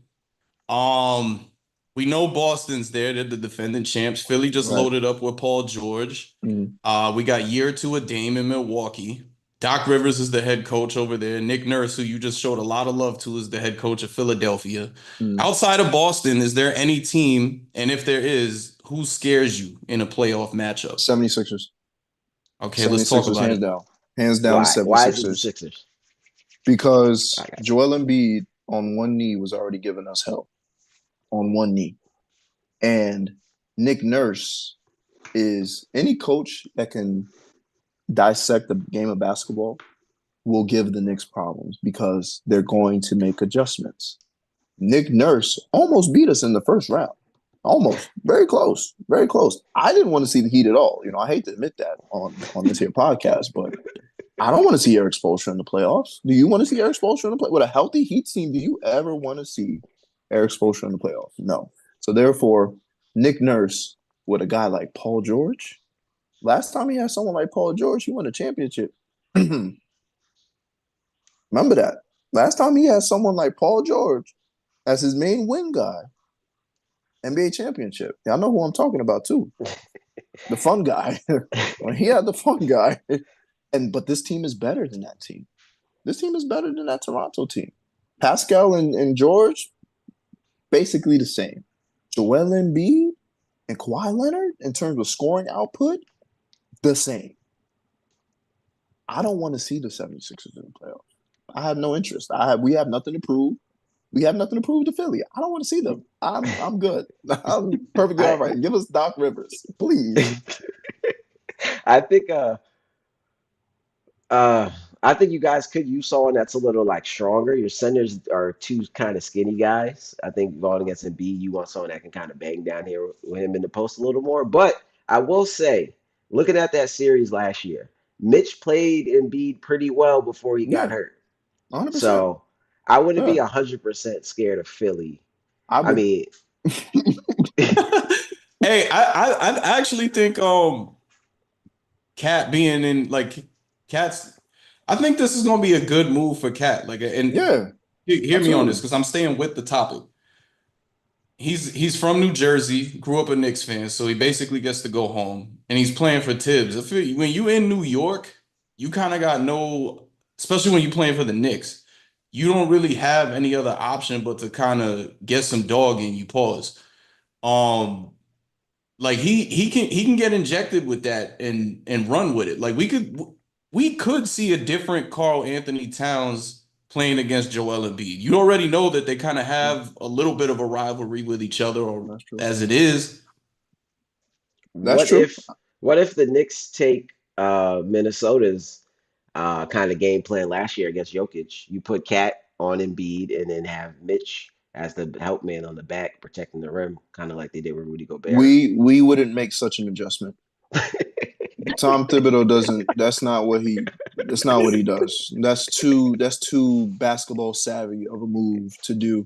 I told several people in this group chat with the Knicks that you guys mentioned, um, we should have ran zone so many different times in the playoffs. We should have ran zone. Now we have OG and Mikal Bridges, right? We need to implement some type of zone because you know who ran zone against us? Nick Nurse. You know who ran zone when they were down like 3 starters? The Miami Heat. Why? Because zone is effective. Teams don't practice with zone because it's like a pride thing. Like, oh no, these are professionals. We're not going to play zone. We're going to play drop coverage and man up. Like that's what we're going to. I don't give a damn what pride got to do with this. We're trying to win a chip. Zone 2-3. Cat right there in the middle. OG. No, matter of fact, OG at the top with Brunson right here. Mikal on the in the corner of it. Who's scoring against that? Not Philly. Philly not scoring against that. And now Cat don't have to hold and be for 40 minutes in a playoff game after playing 45 minutes all season long. We're not gonna do it though. It's too smart. It's too smart. Chip's not gonna do that. It's not a bad. It's not a. Not a That's not a bad idea. I think, like you said, it's kind of like a pride thing in the NBA. I think also, That's I it. guess those guys can still be effective, but with OG and Bridges, you kind of want them. I guess you're kind of okay with them just guarding on the wing. I guess the problem with Philly Yeah. is in the post. I think who would the Knicks be scared of the most? I guess really I it's think it's got to be Boston. the Sixers It's because, gotta be the well, Sixers. yeah, but outside of Boston, cause like the other thing to me is they're built for Boston. Like that clearly, that's what Leon Rose had in mind when he put this new team together. Like he was not thinking about Philly. He was Let me not stop you thinking there. about Let me Milwaukee. stop you there. That's not what he was thinking. He was thinking, let me get as many former people that I had as agents, like when I was their agent. That's That's also that's true. That who's is on our also roster. true. That's our roster. But go ahead, continue. I just think like he because the everything's comparable. He's got the Yeah. guard. He's got the two wing defenders to go against Boston's. And then you have like you said earlier, bringing in Cat is like when they brought in KP, except Cat is better. But could like this is what I was talking to Kay before the show started about it. That's what could kind of worry me too, where it's like you're Yeah. built to play Boston. Because you're built to play Boston, does that shoot you in the foot before you even get the chance? Mm, that's a good point. I've thought about it too, where it's like, all right, we have in fact matched up with Boston, but I don't think we were always going to go get Mikal Bridges, whether it be in free agency in another 2 years or somehow, some way, which what happened this past summer was the trade. We were always going to get Mikal. I think, and then the way I think we went. Correct me if I'm wrong. I think 22-5 with OG in the lineup, best record in the NBA over that span of games, and so we already had those 4 guys. I think with finding out Mitch was gone until December and realizing that an extension with Randall, especially with the second apron, was going to be either really tough or we just weren't fully committed to Randall. Look how far we got without him. And that always breeds the question. And when he went out with the shoulder injury, when we were still winning without him, I had no doubt in my mind that we were going to trade Randall at some point this season. For the summertime and for Cat, no, I didn't think that. But I also I saw the writing on the wall. And I think with the addition of Cat and hopefully, someone said Tibbs ain't Doc Rivers, but look at how Jericho Sims has done absolutely nothing over the last 4 seasons on our roster, starting games, and he's been the same exact player. He still doesn't have a go-to move in the post. He still doesn't know what he's doing sometimes in rotations. He's lost out there. That's coaching. Um, if we can get something out of him, I'm more confident that we could play any team in the league. But really, the only team that would really scare me is somebody with a dominant big man. And Jokic is dominant in terms of playmaking, so we don't have to worry about Cat with him so much. And we saw what he did with him. But Embiid is a different monster. And Embiid is going to try to be out to prove that not only is he the best player in the league, he's damn sure the best player at his position in the division. Like this is his division. That's Embiid's mindset. We're going to win this division. I got Paul George and Maxey. and I'm just going to dominate everyone in front of me because the Knicks got some tall Latvian dude, 7'2". He can't guard me. Now they got Cat. He really can't guard me. I'm going to go at these guys. And that's the only team that I think we would really struggle with outside of, again, maybe the Lakers with Ant and Davis, but I don't know, man. I'm only afraid of the 76ers. I think we match up well with any other team in the league outside of someone who might take advantage of Brunson in pick and roll situations, but there's only a few people who could take advantage of that after a while. You know, maybe Tyrese Maxey, the John Morants, the Dame Lillards, but we're gonna be good. We're gonna be fine. I think with so many defenders, you could hide Brunson on defense at a Yeah, certain point. easily. Yeah. Easily. You can hide them the best in zone, but hey, what do I know? No one's What scared do of the I know? Bucks. No. Come Who's scared on. of the Bucks with Doc Rivers? You saw they were no, God, no. No, Chris Middleton isn't right anymore. He messed up his knee for good, unfortunately. Something about Buck shooting guards and knees. Michael Redd, shout out to him. You know, the knee is an issue for Chris Middleton. That's their glue. Outside of Drew Holiday, you know, they traded him, so all they got left is Chris Middleton and his knee not right. So I ain't worried about that. I ain't with them at all. Doc is gonna do Doc things. Has the talent to win, doesn't do anything with him. I know Dame is pissed. Someone needs to interview Dame, get Dame on a podcast. That's why Dame don't be on podcasts. Y'all notice all these other players be on podcasts, talk in chat. Dame don't say a word, and that's because he got Doc as his coach. Dame still wants to come to Miami, and unfortunately, it's just too late. Like Yeah, it's that, the too deal late. needed to happen when it needed to happen. Like Yeah, if they announce like that he got traded to Miami now, or he like ends up signing with them in yeah. free agents, that's not a needle mover. No, no, it's not. But it's also y'all. Jimmy came to media day looking normal, so I know you guys are more concerned about that. Like, oh, this man is No, mad. Jimmy got called out at the end of last year, so now he's out to prove the man, the Don, wrong for calling him out. Okay. I mean, I guess Pat Riley is a win-win. Either we get the best version of Jimmy and we do something this year, or I don't have to pay him as much money as he thought he was going to get. You know, it's a win-win. From what I'm seeing, the Heat are trying. It might not. They might pay Jimmy this year. Yeah. Maybe if he's willing to work with them on a deal, but it feels like they're kind of starting to transition to Hmm. Bam and build around Bam more. Really? Okay. I I didn't see that yet. That's interesting. It makes sense. Bam's obviously a very And versatile watch out, player. watch And out he's for the young. watch out for the young bull. Watch out for the young bull that they You just talking, got over there. you talking about where? Khalil Ware. Oh yeah, oh yeah. Man, our chap was going crazy when he got drafted by you. I was like, listen, he went to the best developmental program in the Eastern Conference easily, and he was That's already that's killing a them in summer league. that's a guy that can really scare you with developing Miami. He can already shoot from three. He's got to put Defense some is size ass on. off. Defense is crazy. I think We all he right. could We all right in the Yeah, yeah, yeah. 305. We Y'all all good. right. Y'all We all good, right. man. Yeah, y'all he cool. could Y'all he could good. have like a Derek Lively season this year. Kind of just rim running, shot blocking, catching lobs. And like you say, he can shoot the three a little bit. So he might even be a little better off if he can knock a couple of those down. Yeah, I'm about to say I think he's a little bit better than Derek Lively. Derek Lively is Tyson Chandler 2.0 right now. Like Wow. that's his biggest comp. He doesn't have again post moves. He's a rim runner, which is why Boston was able to get him off the floor because he wasn't given anything other than dunk over somebody, put back. That's not gonna get it done in the finals, my brother. You're not Tristan Thompson. You have to do something different. Yeah, but I'm saying I think in like long term, Ware is obviously seems like a more Yeah, talented yeah, one. I think as absolutely. his first season as like a rookie, especially in kind of that Heat system, I think he'll Yeah, be more like a Derek Lively role for now and probably hit a couple threes if he can. pick and roll with Bam and Ware. I love to see it. I I'm think just I Bam waiting. love to Bam see I'm it. wants to shoot more threes. Bam's in the corner. Ware's setting the screen, rolling hard. He Hey, tired of don't his And girl sleep. He shooting. tried Terry to. He tried. He ain't Terry gotta go Rozier there. Terry Rozier's the Um, point guard on that, and then Yeah.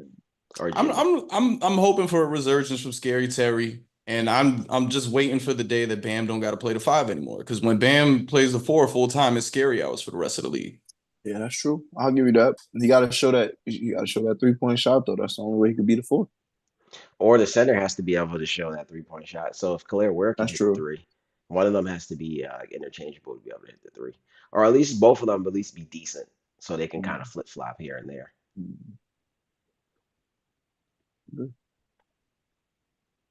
Gentlemen, we got anything else before we get out of here? No, I think I'm good, No, man. Shout out to the chat. I might have given y'all some perspectives that you never had from a Knicks fan who's thinking reasonably. Oh, Tibbs is. you're coming back. Like Oh, this all is right, cool, yeah, man. we I got. was very just hoping engaging I conversation. did I I did was good gonna on say the tryout, we man. gotta have a catch up later on in the season after the season gets rolling and all that happens. Most This was a definitely, long time most coming though. definitely, Like most we've definitely. talked a couple times about getting you on. Yeah, man. Y'all ain't call my people though. I ain't got no notes from my secretary, man. I ain't got none You from the messing up. You rundown messing show, up. man. I ain't got no emails, no flower basket. Y'all ain't try hard enough, man. I'm here. we we're waiting for the big moment like this. This is the moment Okay, we were fair waiting enough. for. And this was big. This was big, man. Oh, this is definitely content. I'm gonna be able to cut like 5, 6 clips off of this one segment. Rich, are the Knicks back? The Knicks are back. I'm willing to say it. The Knicks are back. The Knicks are back. It feels like I ain't even gonna say 99. It feels like 94. It feels like 94 again. That's what we like to hear, man. Well, no, that's not what we like to hear because Hakeem the Dream gave us work that year. Minus the L, All but I'm as right, far as cool, like cool. team aura Okay. and the possibilities of winning a chip because the 99 team wasn't even supposed to be there. Yeah, I was about to say we were That was a underrated. miracle Well, run. well, well. You're biased because you're a Miami Heat fan. We dusted y'all, so I can understand Y'all why did you. Yeah, upset you us know what I'm first saying? No, round no, no. We didn't eight. upset you. We beat you. So upset. You were upset, and we But beat it you. wasn't supposed to, y'all came in as an 8 seed, made the finals, but 94 was like those were Yeah, that was the good championship team. Yeah, expectations years. Like the yeah. Knicks fans can get up this season every morning, call into their favorite radio shows, and talk Right. about the possibility of winning a championship this year. Yeah, absolutely. And I'm happy for them. We all deserve it. In the event that we do win the finals, guys, do not go to the parade. Go to I'm trying to organize a parade on Long Island or something separate. I'm not going to the city. City gonna be crazy. The island might sink in Manhattan. The island of Manhattan might sink. No, I'm not going. Not going. Let y'all know now. The world I will have never seen anything. No, we wouldn't. Like if the Knicks win a championship, like I don't know I couldn't how. I couldn't imagine what would happen. Yeah, no, I thought Like summer 2016 was wild. Wait till we win the chip this year. Crazy, uh, crazy. I couldn't. Sidewalk TV, whatever they call, Yeah, they side. get, Yeah, oh my side. God, they're gonna be Yeah, getting Yeah, the most content ever. Be insane. yeah. Even like the parade, there's gonna be so much people out there.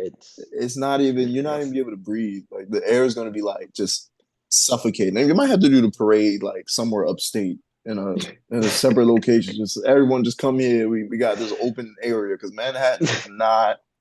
Nah, it's gonna be parade in a lot of cities. It's gonna be parade in Miami, Charlotte, Atlanta, Indiana. It's gonna be parade all up and down the East You're Coast. going I'm on laying on tour. that All right right, now. I like Yeah, it. Yeah, yeah, absolutely, absolutely. I will say I think the aura of the Knicks are definitely back. I think people definitely want to come there and play there. Uh, so much that I'm back. Knicks fans, I'm back. Let's get it. I'm back. Nah, Y'all heard nah, it nah, here nah, first. nah, nah, nah, no, nah. We ain't doing that. Oh He man, ain't claimed the Knicks since he was about 2 years old. that's We tough. back, Before New you could York, talk, it's baby. crazy. Listen, Florida's been hot for the last 6 years, baby. I'm on my way back, baby. Wintertime, here we go, man. I'm trading in my water shoes for some Tims. Are That's you tough. off the Thunder? You off the Thunder train? Any Nah, way I'm in the just world. trolling. Nah, I'm All joking. right, all right. The I'm Thunder. joking. Oh man, you with the enemy too? They took Isaiah from us, man. Yeah, I think I the mean Thunder got a great the season, new but league rules took Isaiah from y'all, Yeah, but that's true. You're right. He never wanted the league but too, but but I'm not. but it took Isaiah, but gave y'all Cat that's also because true. Also true. That's right, because we See, would have give and never. take, We've give never. and take, Thank you, thank T you. You give Wolves know and would have what? take. never made that trade if it wasn't for that thing because they would just that's too much money on the books. Everything's Wow, a give and that take. was the that was the best point. I did not think about that. If it wasn't for Zay taking the money, we wouldn't have traded for Cat at all. We would have went to the season with Zay, Jew, nothing would have changed. Wow. Okay, thank you, Thunder. I appreciate it. I Hey, appreciate shout it. I out to can't be the new mad no more. CBA because if the T Wolves wasn't close to that second apron, they probably wouldn't have made that trade. They probably just No, they keep wouldn't Cat. have. Not at So all. I didn't realize they were that close. I knew their money was very tied up, but I forgot that I think Ant's new deal kicks in this year. So the penalties Hey, as well come with it. But yeah, the apron, I like it because it's causing teams to be more creative and not just simply outsign with another team or just simply trade because a guy wants to be traded to you. It's like, no, you're gonna have to figure it out. And when they kept delaying the finalization of Cat's trade, I'm like, damn, like, are we gonna be able to get this traded? Like, were we too like quick to jump the gun? And then when I saw we signed and traded 3 players and traded like 2 second-round picks, I'm like, oh, they already found a way around it. That's nice. I like that. I like creative thinking though. Shout out to us for actually doing it. I think every team, every second star on the team should be scared because you're kind of eligible to get traded because teams want to clear up that cap space. So the situation with Cat being the second star on the team on the max contract, I should say, Mm-hmm. being the second star on the team with the max contract, especially signed before this new CBA, you're Mm-hmm. kind of in trouble because Small you city might teams be for too, sale. especially. Yeah. Everybody's in trouble though. Like the next dot, like I can't see us getting the back to back dynasties because of the way No, that this whoa, thing hold is on. rolling. The Knicks is on the dynasty right now. Yeah, we had Right. The that was great dynasty has timing. started. Yeah, thank you, thank you. I appreciate that. We had good timing, and we were able to get some So guys you in. pick. Hold up. You're picking the Knicks to win it all this year. Is this your way too early pick? Me? Yeah. For how's the proper way to say this? For legal reasons, I have to say the Miami Heat. Okay, All copy. right. All right. I All understand. I right. understand. I understand what that's about. I get that. I hear that, man. He said something about Florida, so I'm assuming it has something to do with his pockets. Okay, that's cool. I'm not mad at Uh, that. it is going to be interesting to see how things shape out. Like the next dynasty we do get is going to be because you really got to do some thinking to maneuver through this. Somebody will figure it out eventually The to be able to Thunder. keep a team together. The I don't know, Thunder. man. I don't know. You're gonna have to pay Shea more than you paying him now eventually, and he's already got the bag. Um, who's the You center got to of pay how Jay old was Will. You got to pay Chet. They're gonna be in trouble They soon just too. paid Jay Will, did they not?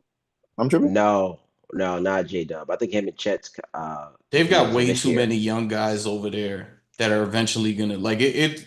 OKC's about to run into history again, like with Harden. Like you're not gonna be able to keep all of them. Yeah, Mm. they're about to run into some issues too. Because you gotta think that's three max players right there. You think Jay Uh, Will's a max player? yeah, I think they gotta Yeah, make him a max. whoa. You think He's their so? You second think Jay best. will? Yeah, Yeah, yeah. I don't, he's the he's their second best second player on the best team. player. On the team. Yeah, I mean, For now. I don't even think for Chet's rookie now. year. I no, I give it to him. I give it to him. Who would you give it to? I give it to Chet. I can't give it. Eventually I can give it to Chet Chet. is I don't know. literally, forgive my language, the white Wemby. Legitimately, the white Wemby. Wemby's already crowned top 10 players in the league right now. Like, that's it. But he honestly, someone will give him the max, and that's kind of what your market is. Someone will give him the max, so he's a max player. that's annoying because who's a better player, Jalen Williams or Julius Randle? Oh, there's more that goes into that. Jalen Williams Nah, is a I'm just lot saying in terms of younger. max contract money. So should Julius get a max contract coming up? Nah, Uh, I think those days are over. I don't Okay. think anybody's how giving old him. is he? I think his best shot to he's in his 30s. He turns 30, I think in December or January. But we've Ooh, just seen we seen a couple 30-year-olds get a max. Paul George has got a max he contract. Is he Julius might, Randle Paul bro. George though? He might still be a max player, bro. All NBA Yeah, the Who's last giving couple it to years. him? He Because got hurt. Minnesota's not Minnesota's giving it to not. Yeah, they're him. not. Minnesota's not Minnesota's giving in it a to him. Or that disarray right trade now. makes no They don't even sense. know who their owner is. Your team, the Heat, they're Nah, gonna nah, give I'm it to good. him. I'm good. Yeah, no, no, I'm no. good. Go ahead I'm and good. take I'm him. good. Go ahead and take him. Listen, everyone loved Julius when he's on the Knicks. He When can he go come back to to your team, LA. You want to go Listen, back to the team that drafted him? They're there's gonna need teams some out help. there that have to spend the cap. So the rule is you have to spend like 90% of your you cap. That's do. why Yeah. the Detroit signed Tobias for like a crazy amount. So there's a team out there that'll Oh, I give didn't. him that money because they have to spend it. Even if it's like a 1 year deal where like they just give him a max, Mhm. like a 1+1 with like a team option on the second half, second end. Mhm. It also depends how he plays this year because then you'll bring injuries and he's getting older into the case to try to get him down. Mhm.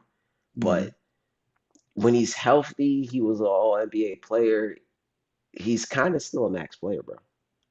Yeah, I wouldn't give him max money, but he definitely gets close to it. but he's an all NBA player. He's made it twice. It's not a it's not a scrub of an all-star, like a fringe all-star. This is someone who made that elusive list where if you make it, you get a kicker in your contract type of situation. Like if you make an all NBA team, I think you get what, 15% more. So this isn't a scrub by any means. And I was only using that to say that I think Chet is still the better player between him and Jalen Williams, just because you have to game plan for a stretch five who can dribble. That's all. That's He's 7'1". He can dribble. I, He can shoot. He can post. Like he has a post game. He has a soft jumper. Like Chet. I, Chet He might. remind he reminds me of KD. Like Yeah. he definitely Yeah. reminds me of KD. The Yeah. body type is the same. He can shoot, spread the floor. But he likes I, playing defense more than KD. I mean, yeah, he has to because he's at center. KD is at like small forward. Yeah. I Because mean, if that's it your it reason looks for letting him different off because the he's hook, getting more then yeah, shot sure. blocks. He's getting more like block shots and things like that. So it kind of looks different. KD was really blocking shots. He wasn't like no scrub on defense though. That's fair. I'll give you that. Fellas, we got I one think more question. Oh no, go ahead, uh Kay. to finish that off, I think you do go Chet there in the long like Chet. If I had to get rid of one, you keep Chet and get rid of Jay Will. But I think Jay Will is still like a max. He's kind of like take it back to the what you brought up.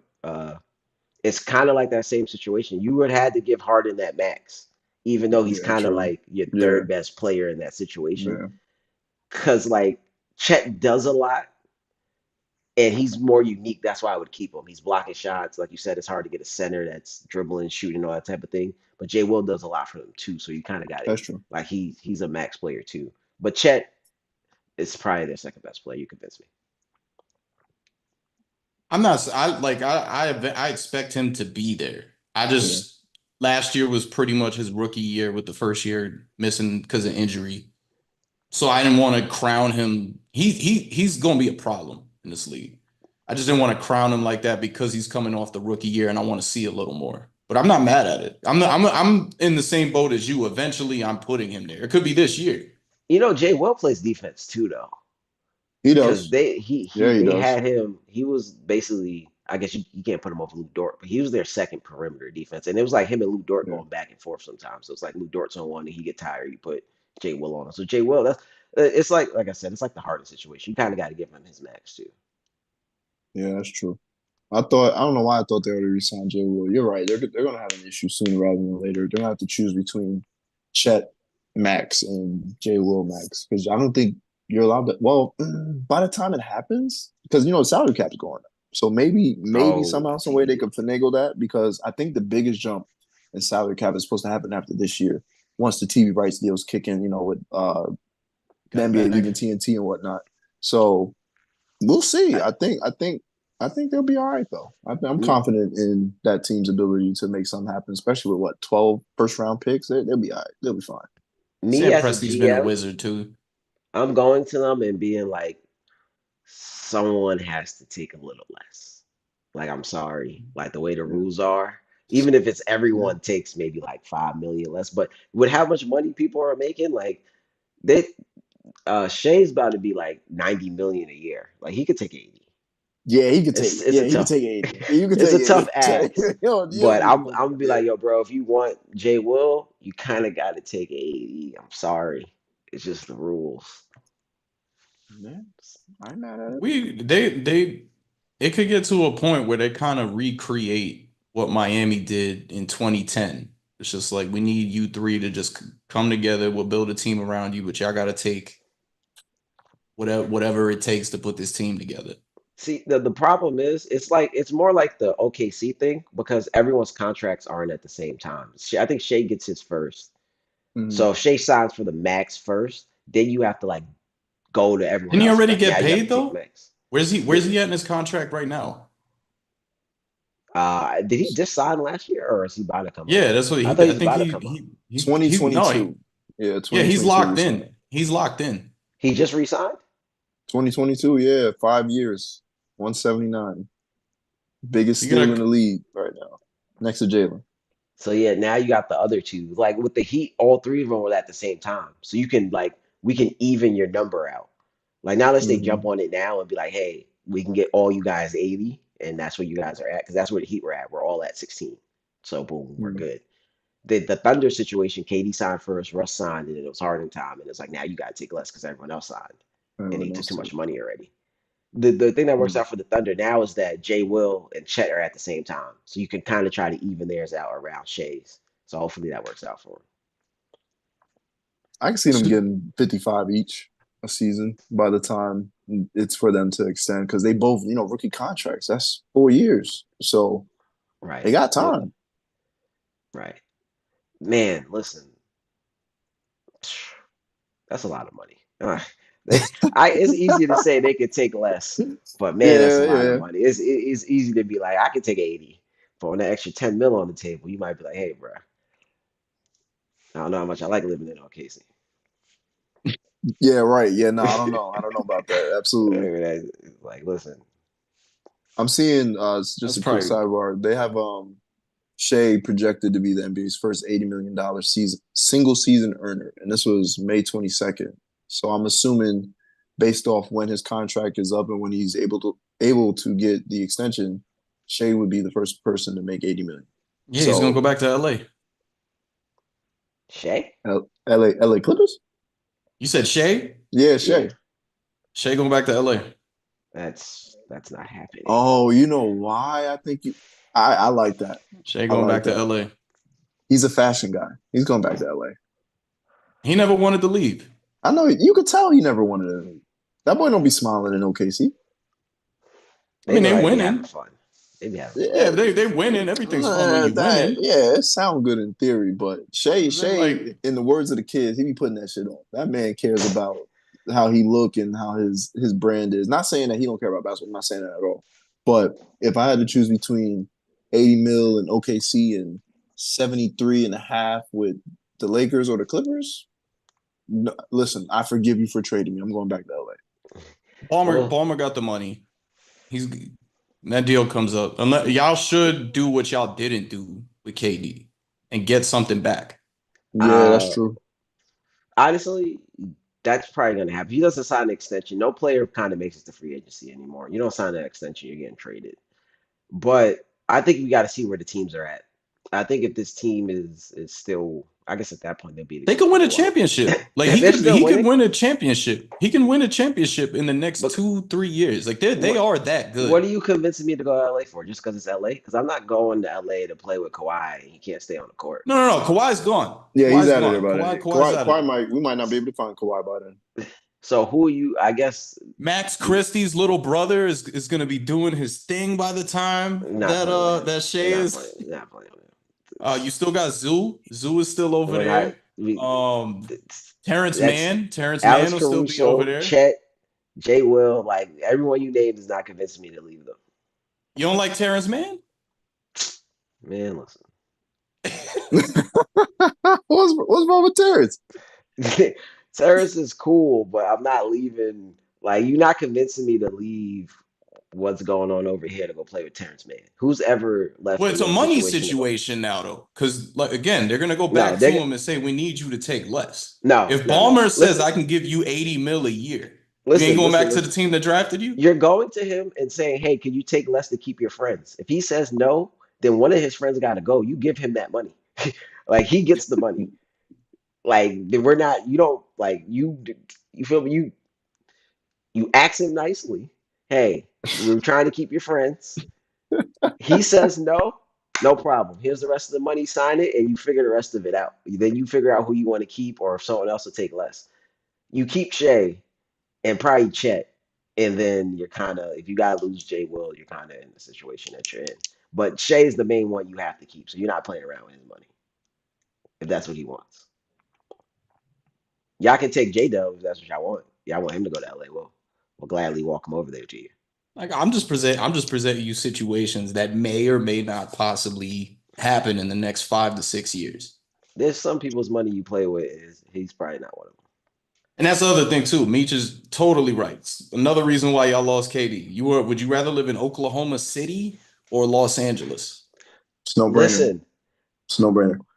KD left to go to San Francisco to play with Stephen Curry. There's no fucking Stephen Curry on the LA Clippers. It's Terrence Mann. But it's the Los Angeles though, It's for Terrence sure. Mann. It's Terrence Mann. People are And not Chris leaving. Christie. They both of them might be out the league by that time. Don't quote me on Nah, I'm not gonna let you do that to Terrence Mann. I'm not gonna let you do that to Yeah, Terrence come on, Mann. Terrence it. Mann's Terrence, all about right, this. debatable. The other guy's out of here. Christie guy, he's out of here. Christie just got So paid too, man. He just got, I think, what, 40 million or something like that. Max Christie. I'm talking about Yeah. the little brother. The Clippers got the little bro. Oh, I didn't know that. Exactly. Exactly. Hey, Yeah, I had no idea about that. That's crazy. That's tough. Two questions before we get out of here. First one, this goes for everybody. Well, let's not start with that one. Let's end with that one. We had a good one. I think it was from B Hodge. yo, Maybe not. cool. Now, Beehive said Chet or Cat. Cat. Yeah, Cat.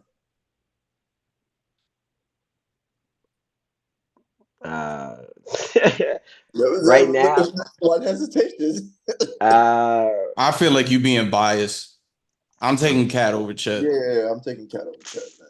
You're gonna have to give me legit reasons why you would take Chet over Cat. I don't think this Chet's is the I don't better want arguable. to hear potential defender. reason. I'm sorry? Chet's the better defender.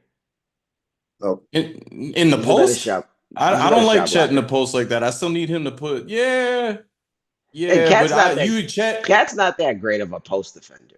Like No, he's that not. that that Denver series kind of gave him a little bit, but he also had a lot of protection behind him that makes But he's in New makes a big York now, difference. okay? It's a different Okay, animal in New York. I It know a lot makes of you a soft different people in New person. York. I know a lot of soft people in New York. Uh, come on now. Jesus. Come on now. It's Cat. It's really not hard at all. If you just want to go off the first season alone, it's Cat. Easy. You know what I'm saying? It's Cat. It's Cat. I'm a I'm a go Cat. Yeah, I I'm a appreciate go you, man. Cat. There you go. There you I'm a go. go. Shouldn't have been that hard, but thank you. We'll see how this. Ask me that question next April. That's fair. Um, and then most underrated player in the league right now. I'm not going first because I can't even think of that right now. It used to be Drew Holiday, but I don't think he's underrated no more. Agreed. I think people do. Yeah. And that actually was my favorite player before Jalen Brunson did what he did to the I forgot what team that was with the Mavericks, that playoff series. But before then it was Drew Holiday. Shout out to Shad, Eli, Jimmy Shooter. Everyone knows my love for Drew Holiday. It was definitely Drew Holiday, but now, that's a good question. Yeah, I that's don't know. Well, when we say underrated, does it could be a guy that like he's a name, but are we give 'cause it underrated does. means you're not where you should be. Like, Underrated means you're not really getting your credit that you right. deserve, kind of in a sense. So you could be where you should be, but people still overlooking you in a sense. Hmm. I would say, This, I'm thinking of crazy names, and it's only because like it is crazy that I oh, would say it. I may be a little biased, but I'm gonna go Paolo. I feel like Paolo deserves a little more credit. Shout out to the Magic. okay, I can I'm see mad Paolo at that. deserves a little that. more credit. I think Ooh, he led that team I in got the points and perfect points, one. rebounds, assists. He might have led the whole team for the whole year in points, rebounds, and assists. That team couldn't really shoot. They don't get a lot of TV games. I mean, it is Orlando, but I think Paolo deserves a little more credit. Shout out to Paolo. Paolo's about to do for Orlando what Shaq did for Orlando. They got a good one. Not saying they're gonna win or nothing. I'm saying Shaq brought a Oh, lot of okay. revenue to Orlando. Like Okay. they I Yeah, got was a about good to. one. Yeah, just bring bringing it. the Although hype. Orlando, don't sleep on Orlando, bro. Orlando I'm got a sleep. solid team. I'm slumped. We're not talking about They we're ain't not got a talking point. about winning a They championship. ain't We're got not no talking point about, guard, dog. but they got a team. They do got a team. Their guard playing where it needs You to don't be. like Jalen Suggs? Remember what Jalen I Suggs did love when he was Jalen at Suggs. Gonzaga? I love him, but he's a He's shooting not a guard. point guard. Yeah, he's not a point guard. He's a shooting Eh, guard. They don't have a single guard to set those boys up. What they should have did was throw whatever bag Chris Paul wanted at him, just for 1 year, just to teach these boys how to play the guard position and/or show them how to utilize Paolo and Franz. That would have been what they should have did. And before Ricky Rubio retired, you should have convinced him to come there too. But it is what it is. But yeah, no, I'm not worried about it. Yo, I'm gonna say Russell Westbrook. I'm gonna go there. I'm gonna go there. This man's been getting disrespected for years, bro. One day people will realize how great of a point guard Russell Westbrook actually was. Y'all I y'all gonna see though. Y'all I gonna see how much of a difference maker he is in Denver this year. I get what you're getting at, and I think he like his defense is probably underrated, but I don't see it. I feel like I get what you're saying. Like I feel like certain parts of his game is maybe underrated, like the defense, and I feel like people People like don't give him enough bash credit as him. a passer either. People like bash him in a certain way, but I don't Mm. feel like he's like underrated because he's still like in the spot he is now. He's I don't know. I don't feel like he's like underrated. I still feel like his name is something, if you His know what I name mean. is something, but are we is he portrayed as the player that's as No. good as he actually is? That's why I'm calling him underrated. I feel like there's too many clowning him for certain things. Like this dude's a floor general. People haven't given him credit for his defense the last 3 years. But people are gonna find out when Denver gets things rolling. People are gonna find out. I'll give you three players who I think are underrated, and for different tiers of underratedness. The most underrated superstar right now in the NBA is Jalen Brunson. Jalen Brunson was talked about so badly when he was just going to be the starting point guard for the Knicks. Not because he was going to lead us to the glory land. Yeah, not that Jalen Brunson yet. But when we signed him, people were criticizing, like, oh, why'd you give a backup point guard $100-something million now? Why would you do that? It's just terrible. He proved to be damn near an all-star the first year. I was like, okay, he's actually pretty good. That's nice for the Knicks. It's good for them. But Julius is still Julius's team. Shout out to Eli and Shad. Y'all both said it was still Julius Randle's team that year, which is crazy. And then the following year comes along.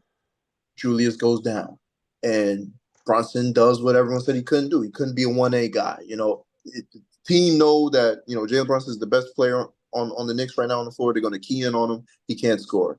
He damn near averaged 36 points in the playoffs. So it's like, what? And I'm still hearing people talk about like, oh, but can he lead a team? It's like, what did he just do? What did he just like? He just did it. He didn't have any other guys with him in Game 7. He broke his hand trying to lead the Knicks. So I give Jalen Brunson, in terms of the title of underrated superstar, I give it to him. The player after him, in terms of just being overall underrated, Domantas Sabonis. Domantas Sabonis Yeah, can that's a do good one. That's a good everything, one. That's a good one. everything, everything Jokic can do. Sabonis can do.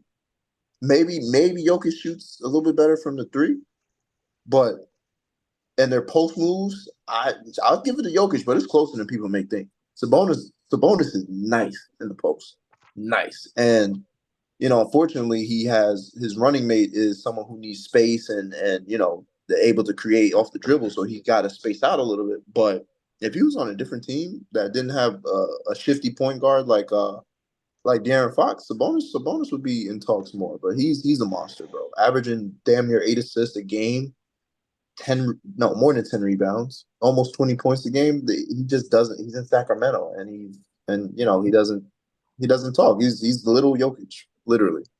Um, and then if we want to talk about someone who comes off the bench who's underrated and should be like a quality starter, I'd probably say Kobe White. I like Kobe White. Kobe White is a dog. No, whoa. Let me scratch that. His teammate, because he's been hurt for the last 2 years, Lonzo Ball, is completely underrated at this point. Yeah, I agree Lonzo with you Ball on is that. the best point guard outside of CP3 in the NBA. And Yeah, emphasis on point guard. Lonzo Ball is the Lon second best one in the league. Lonzo has that same effect that Jason Kidd had on teams. He comes in and he completely transforms teams. People like I've argued with people about this a ton. Like when he was Mm-hmm. playing Mm-hmm. before he got hurt in Chicago, Chicago was a contender in the East. Yeah. That's what good point. You're a Knicks fan, and everybody in the chat, yeah, good point guard play can get you that. He's everything his dad advertised him to be. Literally. Unfortunately, Chill, chill, chill, the relax. Relax. I hear this Yeah, the going the opposite. injuries might have killed his career. All right. The Not. injuries might have ruined his career. I'm seeing good things from him, man. I've been watching his training videos and camp videos and doctors talking about knee injuries and whatnot, and they feel like they finally found the right procedure for his knee injury. And Lonzo said this is the best he's felt since he first got to Chicago before the injury. So I got to trust the person who's saying it. You know, Lonzo is not the get in the media type and talk about stuff like that for as long as I've been following him. So listen, Lonzo Ball would be my third underrated like player in the league. He can do everything. Literally can do everything. All right. Not mad at that at all, man. Those were good questions. Those were definitely good questions. Yeah, I was stumped for a Love while. Great question. Love the action in the chat today. We will be back next Wednesday talking. Maybe there's another big trade that the NBA's got up their sleeves. We don't know, but we'll find out. But we'll be recapping the NFL. MLB's doing their thing, college football. Things are rolling, ladies and gentlemen. Things are rolling. So for this week's episode, signing off is Rich, is K, it is Stat, and we will see you guys next time. Peace. Appreciate y'all.